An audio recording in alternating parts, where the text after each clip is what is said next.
फारूक साहब, आप क्या समझते हैं कि पाकिस्तान की न्यूट्रल इन्वेस्टिगेशन की पेशकश पर आर्मी बरादरी का मजबूत रद्द-ए-अमल भारत को क्यों बेचैन कर रहा है? भारत क्यों नहीं इस बात पर कोई अपना मौक़िफ़ दे रहा? बिस्मिल्लाह, बहुत शुक्रिया। देखिए, वो कभी एग्री नहीं करेंगे, क्योंकि बात वही है कि उनके दिल में चोर है और उनको मालूम है कि अगर एक वाकई न्यूट्रल इंडिपेंडेंट इन्वेस्टिगेशन होती है, चाहे बेशक वो बाहर के लोग आके करें, और हमने कहा जी हम बिल्कुल कोऑपरेट करने को तैयार है, और तो वो फिर हकाइक सामने आ जाएंगे।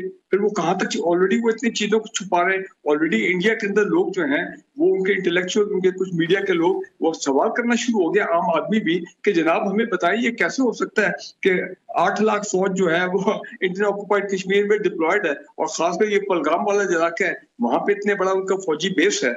तो वहां पे ये कैसे हो गया कि लोग चल के आए, मिसाल के तौर पे जो वो क्लेम कर रहे हैं कि जी पाकिस्तान से चल के आए 200 किलोमीटर, ये वो, किसी ने उनको नहीं रोका, किसी ने नहीं पूछा। फिर अभी तक वो दहशतगर्द जो है, सो कॉल्ड दहशतगर्द, वो अभी तक पकड़े नहीं गए हैं, उनकी बॉडी सामने नहीं आई। हम पाकिस्तान में जब कभी आपने देखा कि ऐसा होता है दहशतगर्दी का वाकया, 24 आवर्स 48 आवर्स में उनकी बॉडी, जो दहशतगर्द मारे जाते हैं, वो हम मीडिया को दिखा देते हैं, सोशल मीडिया पे पूरी दुनिया देख लेती है, और it is all very very transparent. लेकिन वहां पे क्योंकि उनके अज़ाइम ये थे कि हमने ये, it was the plan false flag operation, कि जनाब करेंगे हम, और ठीक है बाद में जी मैनेज कर लेंगे, मीडिया को भी ये तमाम एक हाइप क्रिएट करेंगे पाकिस्तान के खिलाफ, and will get away with it. लेकिन आप वो देखें कि वो उनके हाथ से खेल जो है वो निकल गया। और मुझे आज भी याद है, ये आज से कोई 10-15 साल पहले पीपल्स पार्टी की गवर्नमेंट थी 2008 से 13 के दरमियान, तो उस वक्त भी इन्होंने उड़ी पठानकोट में कुछ किया था अपना केस, फॉल्स फ्लैग ऑपरेशन। और मुझे आज भी याद है उस वक्त कहा यह गया था हमारी लीडरशिप ने कि जनाब DGISI जो उस वक्त जनरल पाशा, मुझे आज भी याद है कि जी जनरल पाशा को हम भेज रहे हैं कि वो जाके इनको हेल्प करेंगे इन्वेस्टिगेशन। तो पाकिस्तान में शोर मच गया कि भाई कर वो रहे हैं, वो चालाकी वो दिखा रहे हैं, हमारे DGISI क्यों जाए? ये मैं 10-12 साल पहले की बात करूं, हमारे DGISI क्यों जाए जी उनकी मदद करने के लिए इन्वेस्टिगेशन में? भाई वो तो लादा वो एक्सपोज हो गए।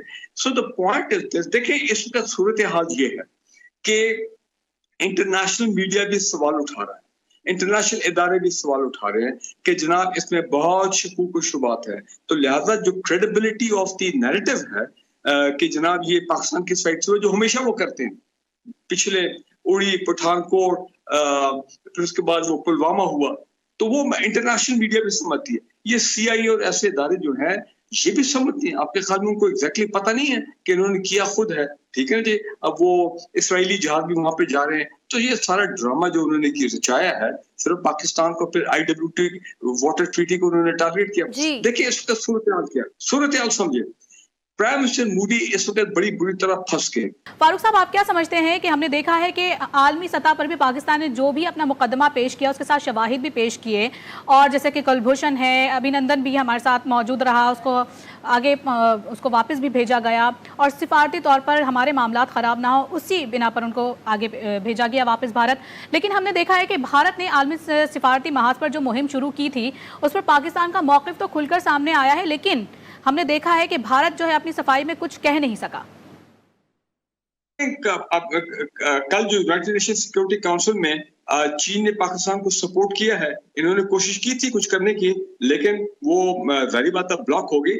कहना मैं ये चाह रहा हूँ कि बिल्कुल चीन हो गया, और हमारे जो रवायती दोस्त हैं, ट्रेडिशनल फ्रेंड हैं, हमारे मुस्लिम कंट्रीज, डेफिनेटली वो तो पाकिस्तान को सपोर्ट करेंगी। वो तो कभी नहीं चाहेंगी कि पाकिस्तान को किसी किस्म का कोई इस वक्त जबकि पाकिस्तान की इकोनॉमी टेक ऑफ करने जा रही है और पूरी दुनिया से, मुस्लिम वर्ल्ड से इन्वेस्टमेंट की बातचीत हो रही है, तो ऐसे वक्त पे खामखा इंडियंस को मौका दिया जाए या उनको इजाजत दी जाए कि जी आप पाकिस्तान में हंगामा नहीं करें या हमें इस किस्म की सूरत हाल में इन्वॉल्व करें। मेरा ख्याल नहीं, इंटरनेशनल जो सपोर्ट है वो हमारी रहेगी।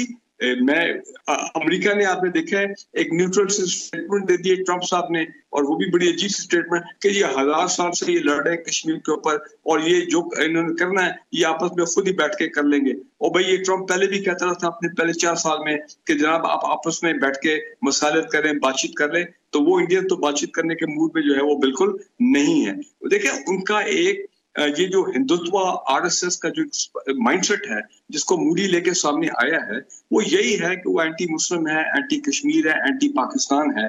और उसकी कोशिश ये है कि देखिए ना, इंडिया के अंदर लोग कह रहे हैं कि अभी पीछे सोशल मीडिया पे आपने सुना होगा कि जनाब ये बताएं कि ये सब कुछ जो आपने हंगामा किया है ये चुनाव के लिए किया, चुनाव मीन्स इलेक्शन। अभी भी कोई सुना इलेक्शन हो रहे हैं बिहार में, पता नहीं आगे पीछे, ठीक है, और वहां पे मुझे तकरीरें कर रहा है। So they created hype, this is artificial hype, a traditional anti Pakistan hype, a traditional anti Muslim hype, जो कि चूरन बिकता है इंडिया के अंदर। ये बिकता है बिकॉज वो मुस्लिम को they look down upon the Muslim, वो तो मुसलमानों को मारते हैं वहां पे, तो माइनॉरिटीज को मारते हैं। तो लिहाजा ये उनकी बिल्कुल। अपना एक सोच है, एक माइंडसेट है।